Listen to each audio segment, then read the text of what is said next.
Hello and welcome to Searching for Pixels. My guest today has been a YouTuber for around 4.5 years with 317,000 subscribers. Is that what I'm at? Yeah, I checked earlier. You're at 317,500 Really? or so. Yeah, you're No way. yeah. Oh, I thought because I'm in a bit of a lull because I'm getting a bunch of new art and stuff done, and damn, I didn't know that I was that big. I thought I was at around 306 or something like that. That's great. No, What you're a what a what a wonderful day. I'm glad I got my ass out of bed today. you're doing bloody well, mate. Well done. You're doing good. Hooray! You getting new art done. Why you getting new art done? Thanks, Joe. Thanks, Joe, for the subs.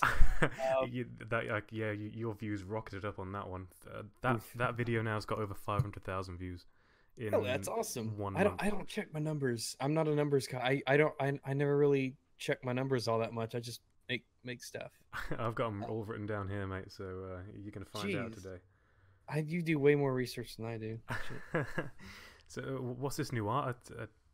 I was very impressed with the art on your channel. A few years back, you got all the professional stuff done specifically for your channel, didn't you?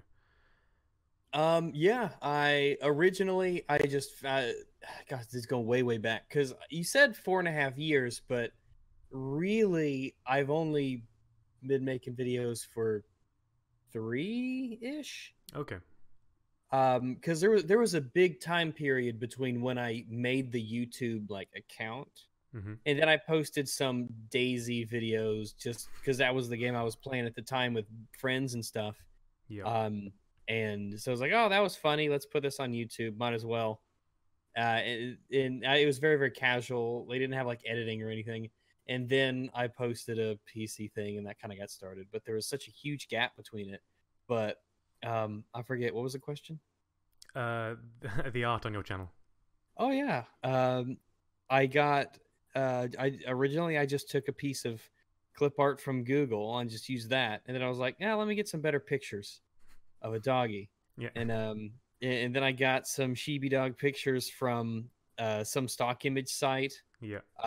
and they were pretty cheap to use, so I got some really good ones and put some shades on him, and that was great. Yeah. But then they're not mine, Yeah. so somebody else could buy them and use them, and there was Mm. nothing I could do about it. So then I was like, you know what, gotta get something for my own. So I got an artist and they did a bunch of stuff and I'm getting some more stuff now. Kind of like a redo of a bunch of them, standardizing a bunch of the faces and heads and things. So it Mm. should look a lot better coming up here. Yeah. It's instantly recognizable. I imagine that's what you were going for Oh yeah, when you you had need this. a good brand image. People see it and they're like, yeah, that piece of shit. So here we go. Here's another video by Rags. What's he talking about this time? A lot of people really like it, and I really like it too. Yeah, it has got character. I do enjoy it, and Oh yeah, my art. She's great. She's amazing. Kichiki is who does the art. She's very, very, very talented. mm. She's a sweetheart. How did you end Um, up finding her? really, I just kind of started browsing. I went around and browsed like FA and DeviantArt and places like that, just looking around, and Mm. I found some. Originally, oddly enough, I think the picture that I found of hers that I really loved was she had made like some dogs, but they were in Overwatch like costumes, and Okay. and some of them were really, really good. And so I reached out to her and asked, and I think it fits really well. She's got a really cool, almost like Disney-esque style that I really, really like, and Mm. she has expressions really well, and it's really taken off. So always happy to support artists. It's a hard line of work. It can be really tough to get that working.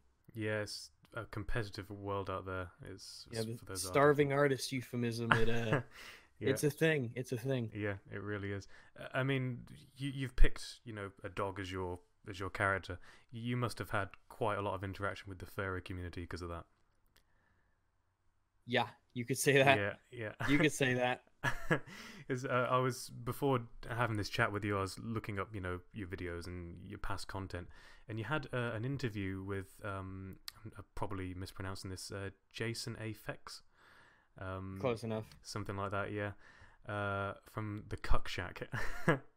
How was that experience? Because that's probably the most, I was going to say, intimate you've got with the furry community. Probably a bad choice of words, but what was it like And doing an interview like that? oh, the interview was fine. Yeah. Nothing really too out of the ordinary in terms of the way interviews go. Mm. But I don't consider myself part of the community because Yeah. there's that stereotype of furries in general. Mm. They can be insanely toxic and narcissistic and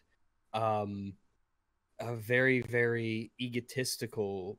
They can be very emotional and nasty as well. I mean, there's tons of good ones, of course, but man, they can be awful, awful people. Oh dear.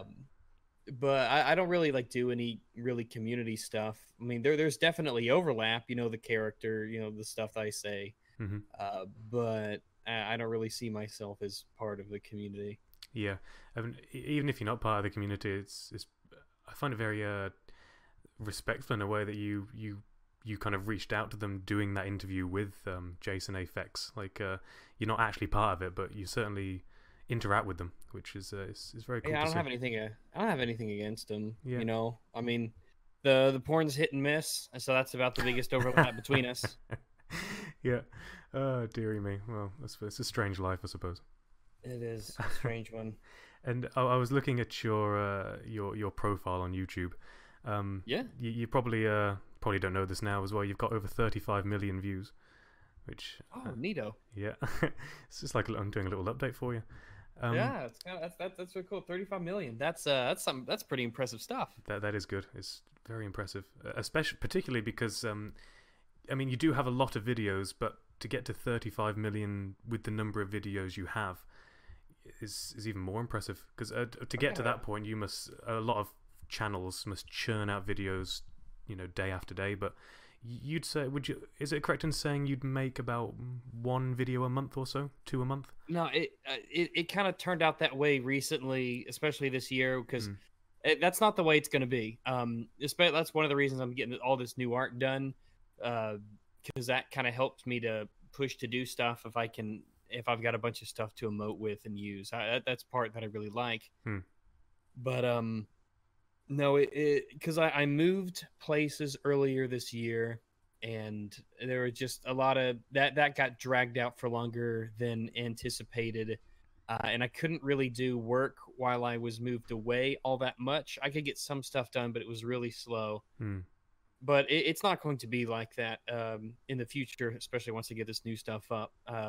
And I do have a second channel that I've started, and I actually need to get with a little bit more. I've just been distracted by this and that, but I do want to start doing some video game reviews, get some interviews with some people done, and some other casual content on the side in addition to like the main stuff that I'm kind of known for. Yeah, because what you've been known for is shifted over time. 'Cause like you were saying earlier, you initially started with your DayZ videos. I think one of your first videos was about a glitch in DayZ server restart hacking. Yeah, I think I just kept that up because it was interesting. Some people just might find it interesting to look at. Yeah. But it's just something old that I decided to hang on to. And then you had more videos about PC and console gaming and your opinions on different things, and it certainly has changed over time. But now it's probably fair to say you're most known for your videos on social issues in video games. Would that be right? Would be right in saying that? Yeah, I think so. Now, I still get a lot of PC questions, like tech support kind of questions. Don't send me those. But I don't really know all that much about PCs. Yeah, but I did start out kind of being a PC console channel, but it was a very layman level kind of stuff. Like I'm very journeyman. I don't even know if I'd consider it that, but I'm very much a layman when it comes to PC operation, which kind of supports my argument, because you don't have to be some kind of a whiz or anything with the technology to make it work and keep it up and running. But eventually, over time, the reason I shifted is because it just stopped interesting me in terms of making videos about it. Because a lot of the stuff, it's just same thing over and over and over again. The Mm. arguments didn't really change. The rebuttals never really changed. I wanted to get more into things that interested me, stuff that I thought would be more impactful to people. Yeah. And was there, in your mind, was there a particular turning point between your older content about the PCs and things like that to what you're more known for now? Not really. I can't really point to a specific point in my head, at least, going off of memory. Mm-hmm. I think I just eventually got to a line where I was just ready to cross a PC. I mean, I'm still a huge PC guy now. I don't play anything else at the moment. It's just making videos about it. Mm. I haven't really felt that particular, drive to do it. Though I'll probably do something fairly soonish regarding it because it's good to poke your head back in. Um, I know that like Top Hats and Fringy and Bulletberry, we've expressed, wanting to kind of do PC sort of PC centric podcasts in the future, and that would be good to do. Yeah. So I'm down for that. Maybe yeah, wading back in a little here and there. And do you have anything in the works in terms of interviews? Because you said earlier on that you may be doing interviews. Because I noticed on your channel you had a very nice conversation with Boogie that was almost 3 hours long, which is Oh yeah, Boogie's a really good guy. Yeah. He's a good guy. He actually, oddly enough, he lives within driving distance of me. He's like 2.5 hours away from me. Wow. He lives up in Arkansas as well. Oh wow. Cool. So that was kind of interesting, especially because Arkansas, it's not a very big state. Like there are cities in this country that have more people than our entire state does. Yeah.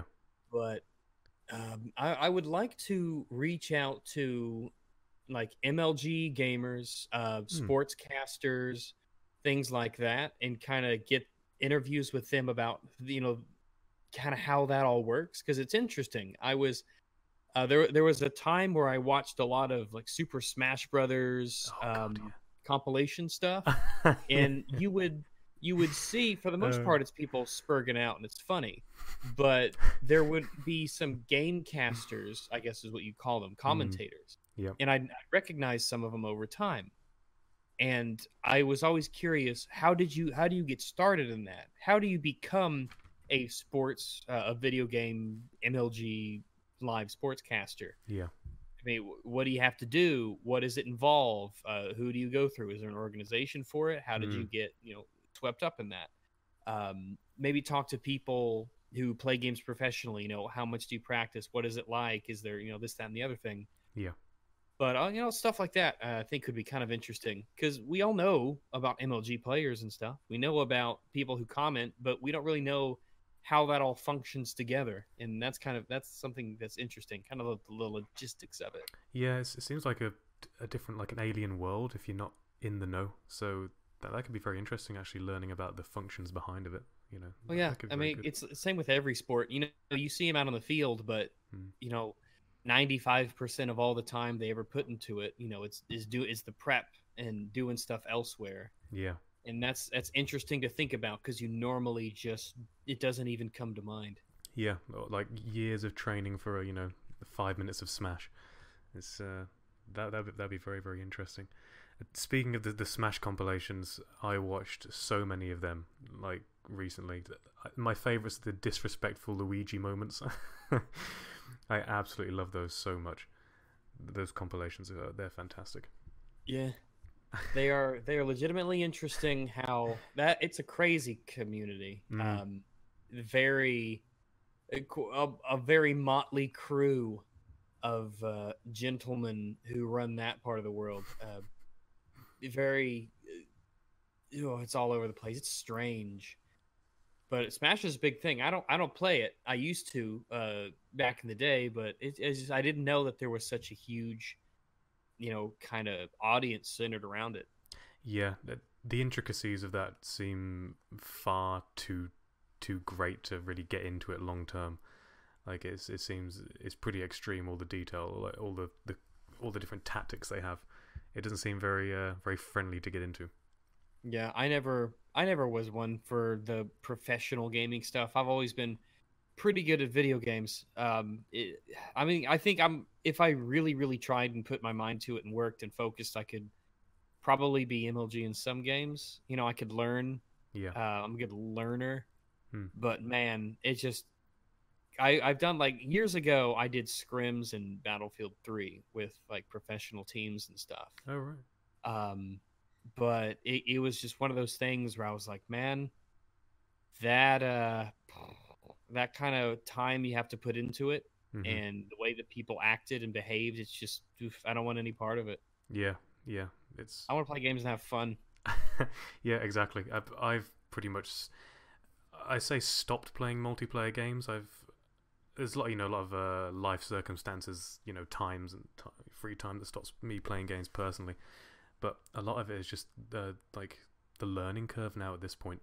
Because when I was playing them back as like Call of Duty Modern Warfare, the first one, Bad Company 2, stuff like that, it felt like the learning curve wasn't that bad, like all the customization and things. But now is just so much, it just gets overwhelming for me personally.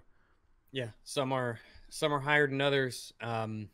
You look at games like Overwatch where the skill ceiling is so insanely high, Yeah. and it can be kind of daunting when you look at professionals and you're like, how could I ever get to that level? That's just people do it for a living. That's their job, Oh God. and Yeah. that's a strange concept, and Yeah. it will be for a while.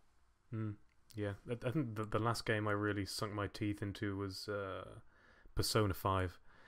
So that did not give me much time for anything else for quite a while. So we'll see what the next one's going to be, but who knows? Like a good time sink. It was damn good, damn good. I think my wallpaper on my phone is from Persona 5 now, and I ordered a keychain from China. That's Persona 5 because I'm that cool. So I was looking at your channel again earlier, and there's one thing that I find quite sad, really. Is that in your description you have to put a disclaimer. You have to say that you don't endorse Nazism and communism and totalitarian ideologies. Oh yeah, that is up there, isn't it? Oh yeah, one day I just decided to put that there. I honestly forgot it was there. But yeah, might as well just have it in writing Yeah. because I say it all the time on Twitter, especially from furries. Um, they either don't watch my stuff or Mhm. they listen to other people talk about me, I suppose. Yeah. Um, Especially on places like Twitter where, discourse goes to die. Everyone's just everyone's trying to get a little picture that they can clip and get their likes and points and things like that, which doesn't tell the whole picture. I've had people take thumbnails and not watch the video and say, well, based on the thumbnail and what the thumbnail says, you think this, when it's like one of those, it's a sarcastic thumbnail. Mm. I've been called an autocrat, fascist, of course, Nazi, of course, alt-right, of course. Mm. I've been called far right, all sorts of stuff. Very strange. I've been called homophobic. Wow. That's a weird one. That's Transphobic, of course. The whole racist, the whole nine yards. I've been called every name under the sun, and it's that's the kind of mentality a lot of these people have. It's label and dismiss. It's Mm. not a discussion. And when you call people out on it, they either block you, run away, don't say anything, or they come up with the story changes. You get called a fascist, and you ask them what's so fascist about me, and they'll say something ridiculous, like you're a Trump supporter or things Yeah. like that. It's kind of sad, but I think that people are really opening their eyes to how crazy the name calling is getting. And I mean, Mm. the word racism, I mean, what power does that have, these days in a lot of circles? It's just been so overused. Mm. Yeah, exactly. I feel like if they just watched your videos, they would know that all the things people say just aren't true. Cause Oh yeah, a lot of these people don't want they don't watch my stuff. They don't watch my videos. They hear from somebody that they like that I'm just a terrible, horrible person, and they run with it. yeah, And they don't stop. it's a real shame. It is a real shame because the way you make your videos as well is you'll break down an argument point by point, so people could easily see the points you're talking against and how they're not racist or fascist or Yeah, those alt-right thinkings. I don't think I'm like an intellectual or anything, and I don't think I've ever considered myself one. Hmm. I'm a pretty normal, down to earth guy. I I like to think that in my long ass videos I elucidate my point eventually. Hmm. Um, but you know, I saw onto it someone screen cap some random person on Twitter the other day saying that I don't care at all for anything factual about the world, and I'm like, man, that's pretty broad. I bet they won't ever go into a specific or anything like that, and they assume the worst about you. Hmm. Eventually, I'll get something wrong. Everyone, literally everybody will. Yeah. But people would sooner attribute that to some kind of a, a bad a bad disposition or a disingenuous slant than they would, you know, just someone making a mistake Hmm. or when they research they picked up some incorrect info.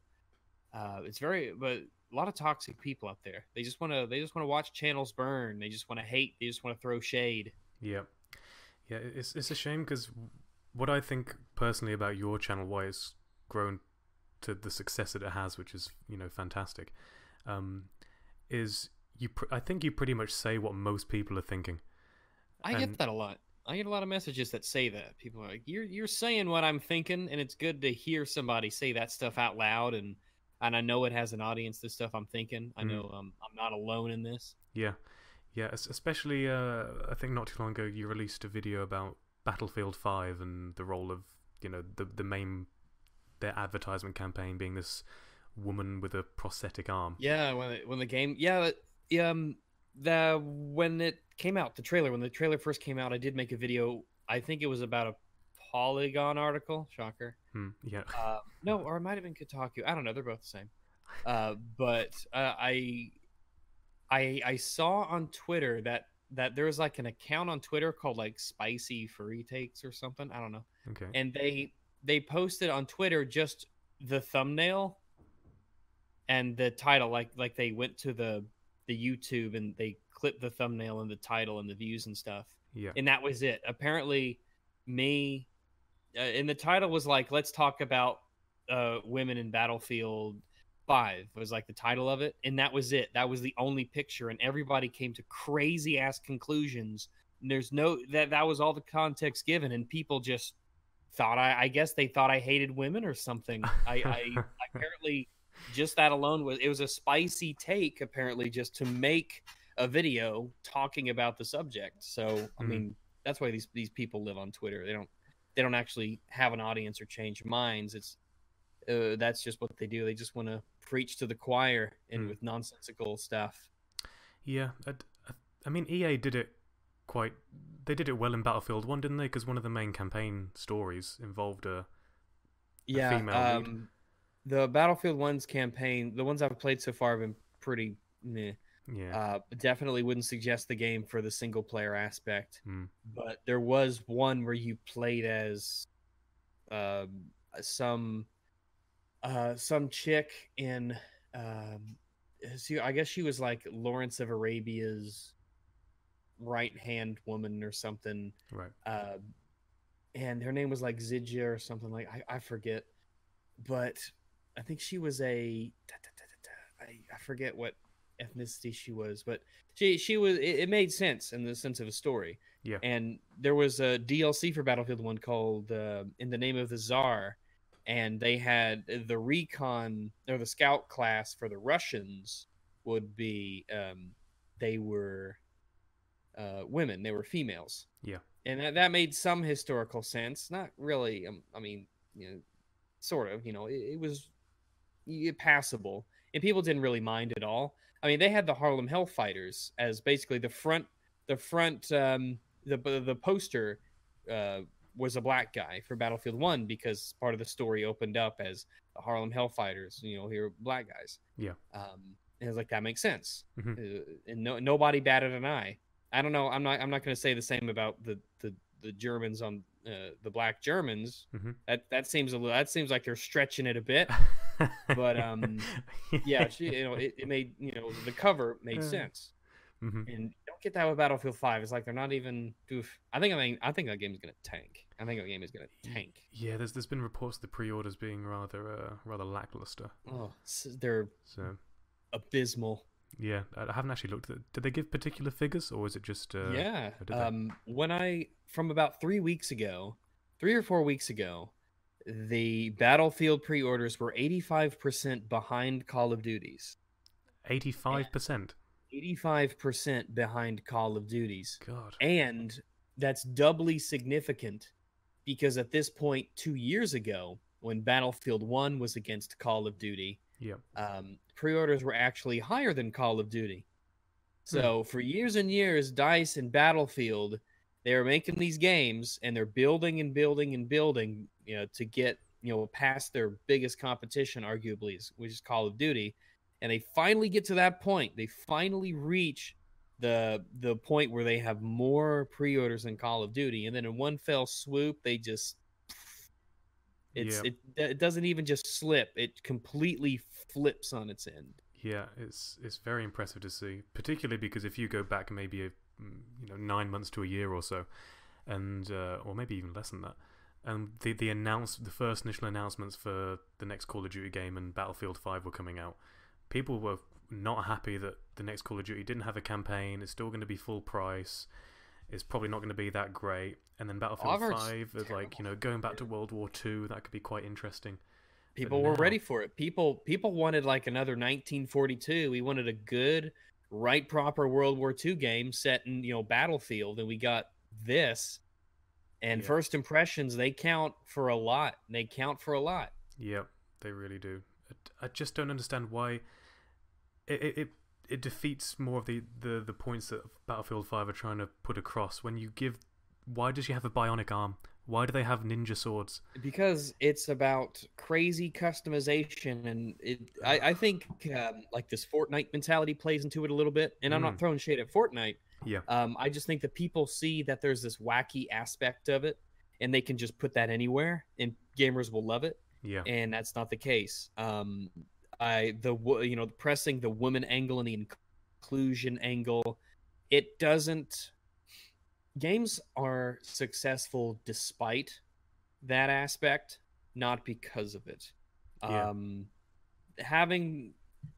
It's something that instantly people were turned off by. Mm. There's no real solid argument against it, I feel, that can hold up to genuine scrutiny. Mm. And it in the way that they handled it, in terms of, if you don't like it, you're uneducated, and don't buy it if you don't like it. It's a really bad look. It's very disdainful for the consumer, because there used to be a point where, like, corporations gave a shit about the people who bought their product. Yep. Right. And but EA didn't give a shit. DICE doesn't give a shit. They don't care, apparently, because what's more important is that they can make up some sob story about their 6-year-old daughter or whatever playing a World War II game or whatnot. They would rather put the inclusion and diversity narrative in a game than give fans what they want.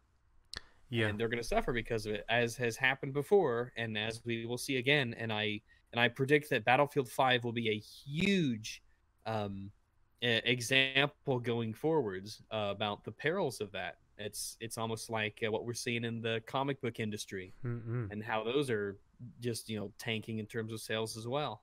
Yeah, I imagine that, say, for Battlefield 5, if they kept it more historically accurate, but say for the multiplayer you could play as a woman and didn't make a big deal out of it, that would have been fine. I still wouldn't buy it. Oh really? Okay. No, because in multiplayer, which is going to be the vast majority of players' playtime, is going to be in the multiplayer. I have 440 hours in Battlefield 1, and I haven't even finished the campaigns, because they're just, why would you? Yeah, good point. But let's say you do that. Let's say that this is a World War II game, and I buy a World War II game in the setting of World War II, and every third character that I see is a woman, and I have women screaming, and I have women yelling and shouting. Immersion killed, immersion destroyed. Yeah. I'm not interested in it. Hmm. What they should have done, and Dice, you can take this and you can use it, and I won't charge you a dime. Is what you can do is you can just have a switch, that turns customization on and off, and if you turn it, and if you turn it on, or if you turn it off, that is, then all of the Germans will be, white Germans speaking German, and they have their swastikas in places and things like that, Hmm. and the Americans will look this way, and Britons will look that way, and Yep. it basically an authenticity setting to it. But when I buy a World War II game and I can't say the word Nazi in the chat, yeah, go fuck off. I won't buy the game out of principle because I'm sick of this. You saw in Call of Duty, and I don't give a shit what your reasons are. You have to sell it in Germany. Yeah, I don't give a shit. Yeah. Um, when you start to sanitize history in that kind of way, I don't want any part of it. Yeah. Any part of Yeah. years and years and years and years that had just swastikas in them. You Mm. know, like you have to go back and find games. Yeah, like look at Call of Duty 2 and Call of Duty 1 and 3 and all that stuff. Mm. There were swastikas in them. Yeah. Nobody batted an eye, but now all of a sudden it's problematic. And Yeah. I don't like the sanitation of history. I don't like it. Yeah. I think they've a few months ago maybe they changed the law in Germany, so now you can have swastikas again. Yeah, for certain So, games, yeah. yeah. Germany's they got their own shit to deal with. Yeah. Video games being the least of their worries. Yeah. It's pretty crazy that you can have history, stuff that actually happened, and you can't even depict it as it was. Mm. It's a terrible thing to have happen, and yes, it happens in video games, but it also happens in other spheres as well. Yep. He who controls the past controls the present, as they say. There we go. And say when you're researching your videos, getting the content ready, have you ever found an argument that's changed your point of view? So, for example, I don't know, say you're looking up your topic is about LGBT people in video games. Have you ever found an argument that made you think, "Oh, I didn't think about that," or "That's an interesting way of looking at it"? Generally, no, because my position going in isn't particularly radical in either direction. Yep. Generally, my opinions are formed around a base set of principles that I have, and as a result, it's hard to really find something that would overwrite those. Yep. People think you get this with people who don't watch my videos, or who will maybe see a clip out of context, or who don't watch the whole schmagagel. Hmm. But they'll have they will think I'm called far right for whatever reason people might believe. Like someone could actually believe that I'm a Nazi, or I'm a fascist, or something like that. I'm unironically called an autocrat. But when it comes to doing research, I mean, I can see where other people are coming from. Like, I understand why, a side says what they do. I know what they're trying to get at. I understand the argument. Yep. And I've changed over time on certain things. As years roll by, people change a little bit. They drift in certain directions, or they change their mind on certain things. But so far, right now, I haven't started doing a video and then stopped doing the video, or flipped around because of something I discovered while playing. Hmm. But I think it's while researching. But I think that mostly it's just because I don't really go in with a really, really hard, set in stone, radical position. Yeah. But Exactly. people frame it that way, so that's Yeah. on them. But you'd say maybe over time, over the several years you've been doing this, your views may have slowly drifted one way or the other because of the things like the research you've been doing. I don't think because of the research that I've been doing, Mhm. but based on people that I listen to and debates that I've seen, Yeah. I'll change my mind on things slowly but surely. But in terms of the stuff that I do and I'm known for on YouTube, I've heard so much stuff, and I've seen so much and have gone through so much that it would take something pretty titanic for me to really change my stance. Like if I can't even really fathom what it would take for me to become an SJW, you know?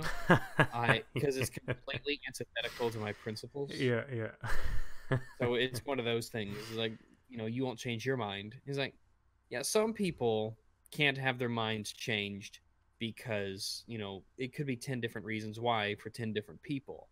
But Mm, I'm the way I am because I have a base set of principles that I believe are meritocratic and fair, and anything that goes against those is something that I'm not down with. yeah, and has say the feedback that you've been getting from the community, has it been mostly say positive or Very, very negative in terms positive. of very positive? Very, very, very positive. Oh, good. Extremely, overwhelmingly positives is the feedback that I get. Hmm. Um, Most people who, I mean, I get emails and Twitter messages and Discord notes all the time of supporting stuff, which is really, really good. It's very important, especially if you deal with, these kinds of crowds, which can be very, very toxic. That you do. I don't say live in a bubble, but it's very important that you have a way to be surrounded, at least in some aspect, with positivity. Mm, You can't be too negative. You can't be whipped up into toxicity. It'll wear you down, eat you away. yep. But generally, oh, not even generally, but overwhelmingly, feedback has been very, very positive. But Hmm. there's been criticisms of channel stuff. Do this, do that with the volume. Do this with the volume. This image, that image. That looks good. That doesn't look good. Every once in a while, somebody will bring up maybe a point that I missed, or maybe I interpreted something kind of wrong. And these are normally really small details along the way that are part of a really, really big picture. It's not like there's a fund of really that I get a huge fundamental um, misunderstanding of something. Right, gotcha. Yeah, and next Saturday, well, I live in Montreal at the moment, and next Saturday there's a convention going on called QGCon, the Queerness and Games Conference, and I'm thinking of heading down there and making a video, Yeah. because I don't quite get it. I don't understand what the problem is, because I was reading the description and. Okay, I'm going to read it to you, and you tell me what you think of this. Okay, so this is why they call it why we're having this convention now. It's no secret that it's difficult to be queer in games. The games community and the games industry. Problem. That's The first sentence is I have questions, but all right, yeah, go on. so that's the first sentence. Yeah. The games community and the games industry have struggled for decades with homophobic and exclusionary practices. Straight, white, cisgendered men have long dominated the landscape of games. They're the worst. As Gamergate has made clear. Of course. Of course. Just frame a whole convention under the lie that, lying about Gamergate. Yeah, go for it. God, it's the 5th year as well. Speaking up for diversity in this hostile environment takes real courage. And now this next bit's in bold. Now more than ever, it is crucial that we create welcoming spaces for discussing sexuality, gender, race, and difference in video games. Now, I really don't get this, because I'm a bisexual man. Me too. Yeah, high five. I think we're rather similar, After listening to your videos and discussions, I think we're pretty similar. It's kind of scary. That's how it starts. But as a bisexual man, I have never played a video game and thought I am not represented. My sexuality is not represented in this video game. Honestly, that's not even something that even occurs to my mind. Yeah. Like, whenever I play a game, I have never once ever asked, does this game represent me? Like, why would you even... why would that thought even come to your head? What kind of mindset does it take? Well, it takes an egotistical, authoritarian one. To play games with a mindset of in what way does this represent me? And it's not the angle of how can I... If you can't insert yourself into a character or a world because they don't look like you, or because they don't want to fuck the same things you do, then I genuinely pity you. What a Yeah. terrible, joyless existence you must lead. That must be terrible. It Yeah. must be awful for you to Yeah. have that in your mind when you consume media. It must Mm. be awful. Yeah. It feels like this far left. They're trying to shoehorn issues that don't belong where they don't belong, Yeah, and they are. it They ruin everything. baffles me. Social justice ruins everything it touches. Yep, it absolutely baffles me. Everything it touches. Yeah, it is, and I thought, okay, I don't understand the issue. Maybe there's something I'm missing. I'm going to go down and listen to them, and I thought I'd do a little bit of research before I head off there, and I looked at a list of video games with LGBT characters to see, are they really underrepresented. There we go. But there are so many games. It's incredible. If every game, let's say this way, let's go as far to one side as possible, just for the sake of the thought. And let's say that every single game you played, the character was straight, right? And yeah, okay. It's like if that's just the way it turns out, that's the way it turns out. mm-hmm. I don't think I think a lot of these people are under the impression that there's some sort of a secret cabal of game developers in the industry or whatever, or there's some overarching, unspoken, piece of dogma that's just universally understood, just not spoken about. That characters have to be straight white males, or they have to be, X, Y, or Z, or whatever. Yeah. I've never seen it, even when it's kind of like race. Like, I grew up and my parents never talked about race, and so as a result, I never thought about race. Mm-hmm. And now people start talking about it all the time, and it's like a virus, and it gets into your system, and it's like a worm in your brain, and you can't get rid of it. Things used to be so much better when I could just see people as an individual, and now it's about race and what gender are they, and what X, Y, Z. People do that with video game characters too. I mean, the screenshot, my screensaver at the moment is from Assassin's Creed Origins. It's like, I don't give a shit if the main character is a brown man. Like, I don't care. He's in Egypt. Of course he is. I don't care. No one cares. And they'll manufacture outrage over it. Like, oh, gamers hate that Bayek is, a dark-skinned man. Is like, no one cares. Yeah. You're just making that shit up so you can push your agenda. Make one side look hateful and evil. Yeah, I think that sums it up pretty well. Is just don't care. It's an art form. It's a piece of content somebody's made. I don't care. My favorite game of last year, you play as a woman, and my other favorite game is you could be a lizard, a dwarf, an elf, all sorts of colors, and you're like, man, no one cares about this shit. You're trying to, if you force it in and it's ridiculous, then people are going to raise their brows, and they're going to obviously see through it. You're not doing it from a creative standpoint. You're doing it to push a narrative. Mm-hmm. But, you make a game set in Egypt. It's like, yeah, there's going to be a lot of brown people. No one cares. Yep, exactly. It's fine. It makes sense. There's no reason for it. It would be strange if I played a game about about the unification of the Zulu Empire or whatever, and there were a bunch of white people running around. Like, that'd be strange. Like, I'd have a problem with that. It wouldn't make sense. Yeah. Or it's when did you ever watch the Black Panther? I've seen most of it. It's pretty mediocre. It's extremely middling. Like 4 or 5 out of 10 or something, and people kept saying it's such an amazing film representing the black community. I was like, is it? First off, there's no such thing, by the way. The black community is not a thing. Oh, yeah. It's that's a demographic, not a community. Mm-hmm. Yep. So, and they were saying it's such an amazing film for this demographic, but it's like I didn't even think about it. I thought it was just a rubbish film. Yeah, it's just, I don't know. But that's because it was politicized to be one. Oh yeah. I mean, it worked. It sold. It sold a bunch because they got politicized. If you don't like it, you're racist. If you don't go see it, you're racist, and blah blah blah blah blah. And it turns out it's not even that good at all. Oh dearie me.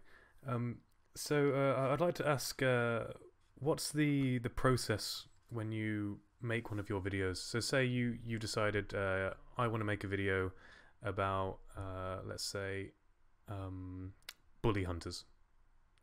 How do you make your videos? So would you, because your videos are mostly famous for, you know, someone makes a point, you pause it, you dissect it, they make a point, you pause it. How long would that take, and what's your process? I normally space them out in terms of how how I make them, so I have no idea how long it takes, hours and hours and hours and hours. Um, but there's no real structure to it, to the process. Yeah. At least some things are just a lot easier to do than others, and that just depends on the topic and how whatever I'm responding to is. It depends on if they go into tangents, then I might have to go into them as well. If they're straightforward, generally it can be quicker.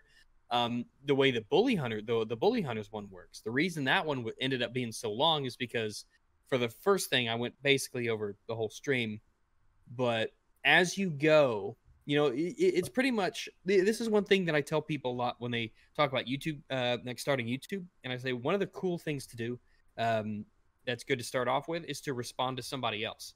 And the reason is because it's almost like you're following a roadmap, and you've already have the structure of the video in front of you. You just interject whenever you have something to say. And whenever they bring something up, then you do the research on it, and then you move on to the next thing. So when it came to bully hunters, I'd had a little like intro-ish sort of thing where it kind of set the stage, here's how we got here. But then whenever somebody would show up or say something or mention something, then I would say, all right, so let's talk about this thing that they talked about. They brought up this lady. Well, this lady does this work at this place, and she does this thing. Okay, we talked about her. Then we let the film, the video play. Oh, they brought somebody else up. Let's Google them. Let's see what they're about. Who is this person? What are their credentials? What have they done in the past? Who is this person? This person is hoisted up as an expert. Let's look into that. And so when you're responding to something, you don't have to really like script it out. Like if you were the only person talking, you're kind of following along with somebody else. Because I don't do scripts. I basically just follow whatever kind of comes into the noggin whenever I'm looking at something. It's just what's in the video. Yep, bit of free flow. Kinda, yeah. Basically, when I do a video and I start, I don't know where it's gonna go. Yeah, it goes how it just goes. I don't plan it. Which is why one of the reasons I kind of want to get into reviews of games, because I've kind of talked about them in the past a bit. But I'd like to do something a little bit more structured, because that would probably help me, and would be good practice for being critical of stuff like a game, because you can't just respond to it. You have to go into all the aspects of it yourself, and you have to take it apart and analyze things. So that would be a good change of pace, I think. Is there a particular game you have in mind that you're looking to review? Yeah, there's a few on my list. Dirty Bomb is one. Vermintide 2 is one. I might do one for Enter the Gungeon. One for, let me see. I might do a Stardew Valley one. I'm not sure, but just kind of whatever I've kind of been playing that interests me. Okay. If it's something that I put, because I'm not the kind of guy who can force myself to play a game. Yep. If I don't like it, then if I hate it and I think I can make good content from it, that's one thing. But if the game's just middling or a drag, that's the worst. Yeah, that'd be absolute pain. You got some background noise there. Yeah, it's it's a long story. All right. Can we pause for 30 seconds? Is that okay? Yeah. Oh, there we go. Okay, they're gone. They've stopped. Well, right, it belongs. Cool. Well, I'm living in Montreal right now, and you can probably tell I'm not actually from Canada from my accent. So I'm currently living in a hostel while I'm finding a proper place. But originally, when I was doing these interviews, my room, it was just me. But now 3 other people have moved in. So currently, I am in my friend's house doing this interview, but they're doing a house clean this weekend. So that's fine. whatever I do, it never works. That's my life summed up. There's always a bloody problem. Oh yeah, when I was in between places because it was renovations I was waiting on basically. Hmm. Man, I was like, man, I miss being by myself. I miss living alone. I Yeah, miss me time. yeah, it is damn good. Just having a desk is just such a nice thing. Like living in a hostel, you have to everything takes 3 times as long because you have to put it away in like a box and you have to climb under a bunk bed and oh god, I can't wait to move out of this damn place and find my own place. It's murder. It makes everything so much more difficult. But hey ho, keep trying. So, I need your help with something. I don't understand how to use Twitter. I have got it, but I don't get it. And I don't know how to get it. What am I supposed to do on Twitter? Oh, man, Twitter shit. Um, let let me see here. What are you supposed to do? I guess kind of you talk about whatever you want, but I, oof. I mean that depends. That's a really open-ended question. Like, what do you want to do? What do you want to talk about? I mean, what do you want? You respond to things, follow people that might interest you. I follow people um, that I find interesting from YouTubers that I Mm. like Appabend and stuff like that. Sticks Hex and Hammer. Hmm. And I'll follow news along the lines of like Eurogamer, Polygon, PC Gamer, Kotaku, all those guys to see IGN whenever they put out something. It's a good way. It's a good way to keep in touch of like news Yep. because it all comes in through a timeline. So it's very useful in that regards. Hmm. Um, and then some people that I just enjoy reading tweets from, Neon Taser or Will and Good or Hmm. Mark Kern or Gaming and Pandas, stuff like that. Um, you can just learn a lot, Mombot, things like that. So you go on there, it keeps you up to date on what's happening news wise and such. It's a good way for people to message you, though Hmm. I primarily use Discord for that now because Discord is just insanely useful. Yeah. Yeah. Really just kind of whatever you want to do. I wouldn't put it's very left leaning. The Twitter rules are not enforced equally. If Twitter died in a fire tomorrow, I would not a single tear shed. Oh But it's god. kind of where a lot of people are right now. So Yeah, I also asked this because you had an interview on Cuckshack and you said you were too egalitarian for Twitter. yeah, Twitter banned me because yeah. They banned you, really? Yeah, my well, allegedly my first account was banned. Right. I have one now though. But yeah, if you hold all of the races to the same standard and rules, Mm-hmm. apparently that is a racist thing to do, and you should not do that. Yeah. So, yeah. I mean, that we know it's no secret. Twitter does not apply the rules equally based on what you say. That's why you can have so many verified checkmark people talking about how terrible white people are, Mm-hmm.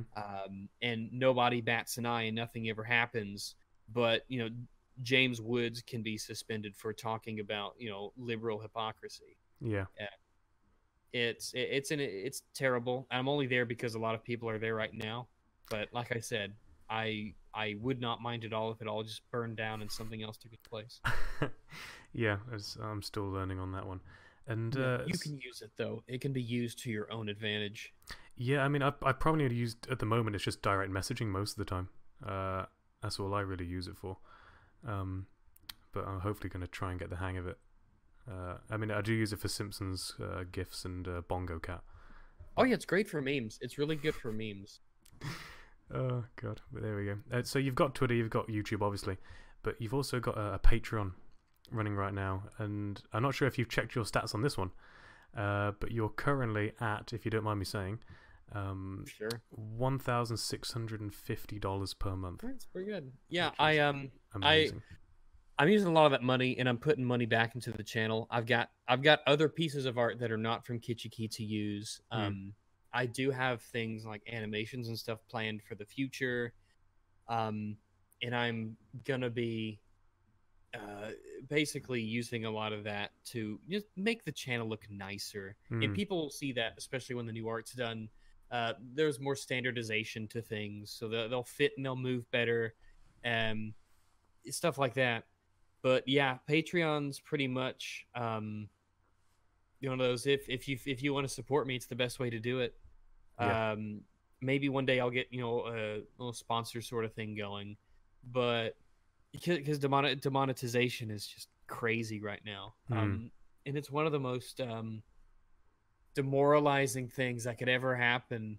I mean, obviously, you could get cancer, or watch your children drown, but Yeah. yeah, if you spend hours and hours and hours on a project and you put a lot of work into it, getting it all ready and lined up, and you get the thumbnail ready and it renders and saves, and then you load it, and then you put that up and you're super proud of it, and then boop, demonetized, and you don't know why, and YouTube doesn't know why, and when you ask them why, they say, "Oh, the algorithm found something. Ha, it's getting better." Oh. It's really awful. Hmm. It's shit. And does that happen a lot? Yeah, it Oh. happens way more than it should.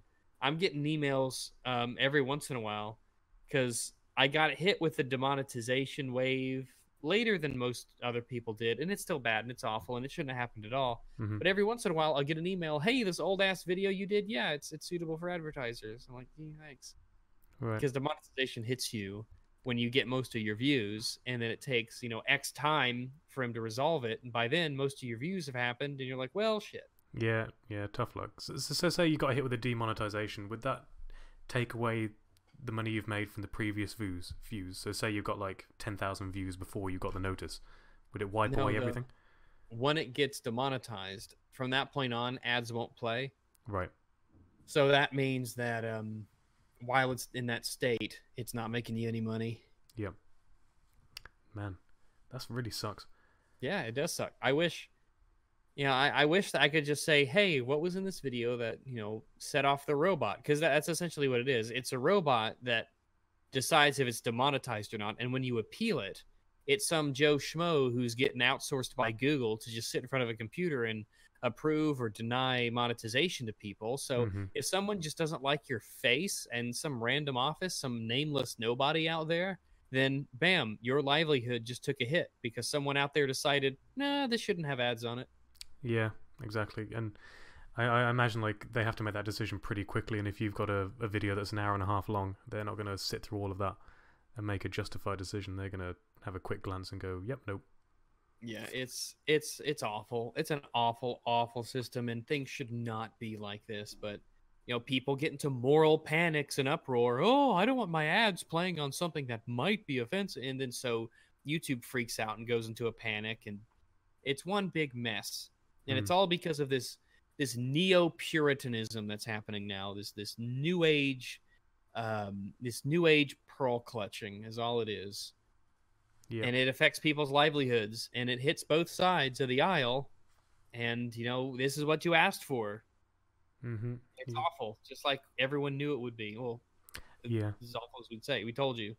Mm-hmm. And so, are there any other options for you? Because YouTube is the biggest platform for this type of content. Is there anything else Well, that you're looking I at? mean, what I'll do is I'll have Patreon. Mm-hmm. I will have the money that I get from the ads when they're not demonetized. Yep. But it might end up being like a sponsor thing where, hey, we got this, try it out. Well, that's how it'll be for me. Mm-hmm. A company comes along or something, says, hey, you do such and such. Can you put this in your video? I'll say, yeah, sure, but you have to send it to me. Mm-hmm. I don't know if it has to actually be really, really good and have to be Mm-hmm. produce something like that. Yep. And Probably be something I do in the future.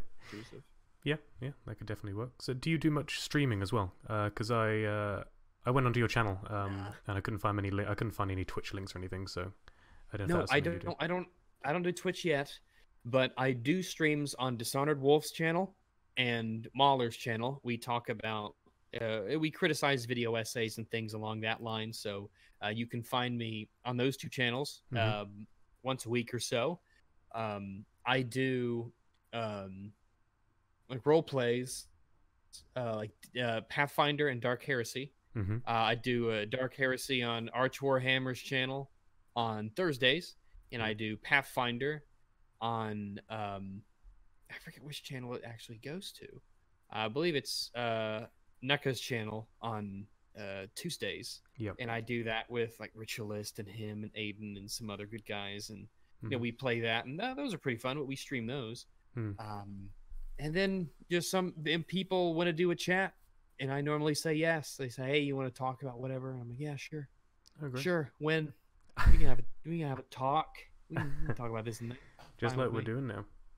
Pretty much. I like to think I'm approachable. I'm no better than you. Just a guy. Just a dog. A handsome old dog. Videos. And so you've got this money coming in from Patreon and advertisements and such and such. Is this your full-time job now, or do you? Yeah, it is. Yeah.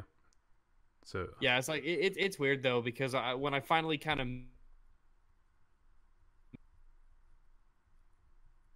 innovations, you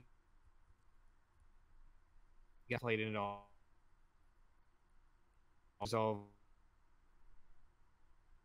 once things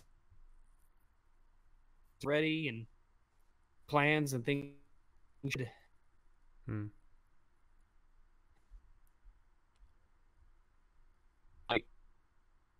where full person job, and this hobby was just getting too much. It was getting too much. I was working, you know, at the minimum 40 hours a week at a job that was fairly physically, you know, to it. And I get home and I'd be tired and want to sleep, and then I had to do stuff for the channel as well. And I was like, I just can't do this. It stinks. Yep. So I made a choice, and I decided, well, looks like we're taking a risk. Let's go with YouTube. Let's see where that goes. And so far, it's been good, and I hope it continues to be good into the future. Yeah, I'm sure it will Fingers be. crossed. I'm sure it will be. So my last question, I think I'm going to let you go. I've taken up a lot of your time this lovely Saturday afternoon. Is there anything you have in the works at the moment that you can tell us about what your next video is going to be? Yeah, let me pull up my little my notepad here. I got some stuff. Which one? Is this tab? No, this tab. Yeah, I've got. There's. Let me look at my links. There's some articles from this, that, and Waypoint and stuff. There's two of the most recent ones are from Kotaku. How YouTube fueled the anti-social justice movement is one. Okay. Tom Nook needs to get with the times. It's an anti-capitalist article from some loser at Kotaku talking about how capitalism's bad. Yeah, I'm sure you think so, you fucking idiot. Yeah. Some The Verge stuff with their PC thing. Because even when it's out of, because it's already it's out of the current phase news wise. Yep. Stuff popped up afterwards about how they handled the situation, and that was interesting. I might take a look at that. But I got other stuff, transphobia and gay marketing with cyberpunk and stuff like that. You know stuff like that. Oh. Should be yeah, I would not worry about any shortage of material, especially these days. Oh god, yeah, you've you just got to read a few Polygon articles or go to Kotaku, and then you've got a video, haven't you? You got no problems there. No shortage of silly things that need to be addressed. So it's getting to the point now where, I don't know, you hear something and you're just like, man, this is just craady. But people say it in earnest. They say it unironically, like it was last year, I think, where I did a stream and we were Matt Lees, he was giving a presentation how Animal Crossing was bad because it promoted meritocracy, and I'm like, man, what a stupid, ridiculous thing to say. Nowadays, that's an actual argument people make, that meritocracy's bad, Yeah. and I'm like, fuck and shit, where has society gone? Ugh. Yeah, I kind of end up judging society by how long the LGBT acronym has become. Just It's how a mess. it's I'm glad. I hate it too. It's like I'm part of it. I have to remind myself that I'm part of that. I'm the B in LGBT, yeah. and you're like, man, you guys need to chillax, because you're doing so much Just shit that's just so crazy and out there. It makes a lot of normal people, who just want to be normal and just live their lives. It makes us look bad. It's yeah. crazy gay pride parades with everyone's tits hanging out and their dicks painted into puppets and things like that. Like, man, you guys are.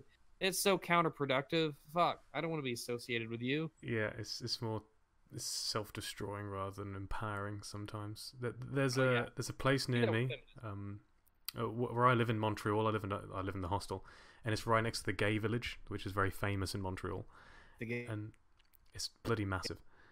And there was an advertisement for a bookstore near me, which is a feminist bookstore. a feminist bookstore.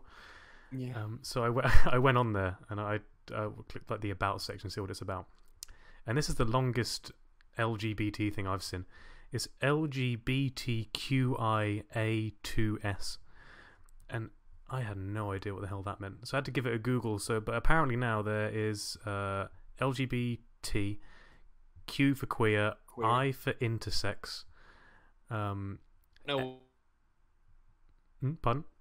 What? I thought queer was it was gay. Yeah. Yeah.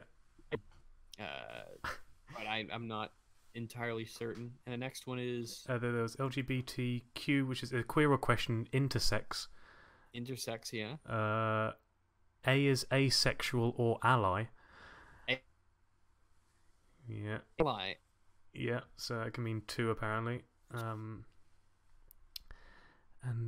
what's this one? 2S, so two S's together. Yeah, two-spirited. 2S, that's two-spirited. So Oh, yeah. I'm learning apparently. Shit. I'm ignorant. There are only two genders. Dear me. So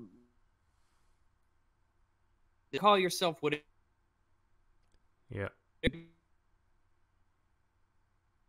For it, you do your life however you want to live it. It's not my business. Go for it. It's do your thing.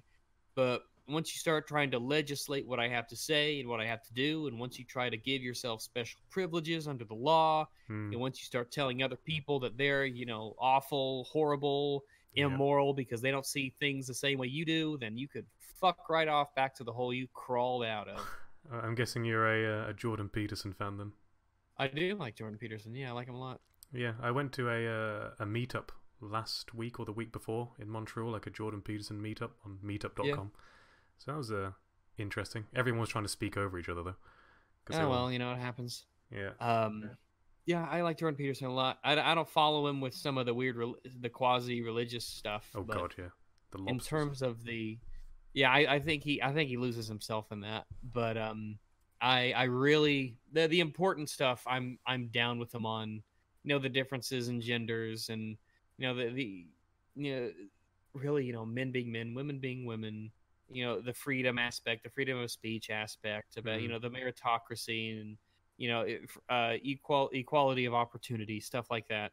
I'm down 100% with all that.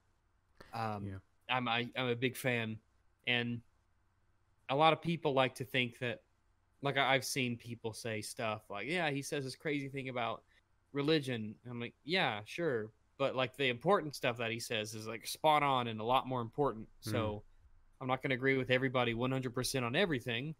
I'm not saying he's a saint or that he's perfect, but I'm down with Jordan Peterson. You bet. Yeah. I agree with a lot of the things that he says, but I also disagree with a lot of the things that he says. So he's a cool guy. He's might end up bumping into him sometimes. He's from Canada, so you never know. Yeah, I just realised we had all these discussions about being bisexual, and I haven't told my dad, and he listens to these videos. So hi, Dad. Now you know. Oh, my parents don't know.